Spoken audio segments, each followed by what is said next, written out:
प्रत्येक व्यक्ति को किसी ना किसी प्रकार की निर्बलता अवश्य होती है। जैसे कोई बहुत तेजी से दौड़ नहीं पाता तो कोई अधिक भार नहीं उठा पाता, कोई असाध्य रोग से पीड़ित रहता है तो कोई पढ़े हुए पाठों को स्मरण में नहीं रख पाता। ऐसे अनेकों उदाहरण और भी हैं। क्या आप किसी ऐसे व्यक्ति को जानते हैं जिसे सब कुछ प्राप्त हो और हम जीवन की उस एक निर्बलता को जीवन का केंद्र मानकर जीते हैं? इस कारणवश हृदय में दुख और असंतोष रहता है सदा। निर्बलता मनुष्य को जन्म से अथवा संजोग से प्राप्त होती है, किंतु उस निर्बलता को मनुष्य का मन अपनी मर्यादा बना लेता है। किंतु कुछ व्यक्ति ऐसे भी होते हैं जो अपने पुरुषार्थ और श्रम से उस निर्बलता को पराजित कर देते हैं। क्या भेद है उनमें और अन्य लोगों में? क्या आपने कभी विचार किया है? सरल सा उत्तर है इसका। जो व्यक्ति निर्बलता से पराजित नहीं होता, जो पुरुषार्थ करने का साहस रखता है हृदय में, वो निर्बलता को पार कर जाता है। अर्थात निर्बलता अवश्य ईश्वर देता है, किंतु मर्यादा मनुष्य का मन ही निर्मित करता है। स्वयं विचार कीजिए।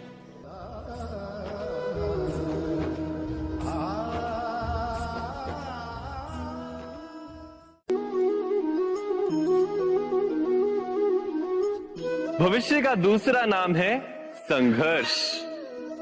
हृदय में आज इच्छा होती है और यदि पूर्ण नहीं हो पाती तो हृदय भविष्य की योजना बनाता है। भविष्य में इच्छा पूर्ण होगी ऐसी कल्पना करता रहता है, किंतु जीवन ना तो भविष्य में है ना अतीत में। जीवन तो इस क्षण का नाम, अर्थात इस क्षण का अनुभव ही जीवन का अनुभव। पर हम ये जानते हुए भी इतना सा सत्य समझ नहीं पाते। या तो हम बीते हुए समय के स्मरणों को घेर कर बैठे रहते हैं, या फिर आने वाले समय के लिए हम योजनाएं बनाते रहते हैं और जीवन जीवन बीत जाता है। एक सत्य यदि हम हृदय में उतार लें कि ना हम भविष्य देख सकते हैं, ना ही भविष्य निर्मित कर सकते हैं, हम तो केवल धैर्य और साहस के साथ भविष्य को आलिंगन दे सकते हैं, स्वागत कर सकते हैं भविष्य का। तो क्या जीवन का हर पल जीवन से नहीं भर जाएगा? स्वयं विचार कीजिए।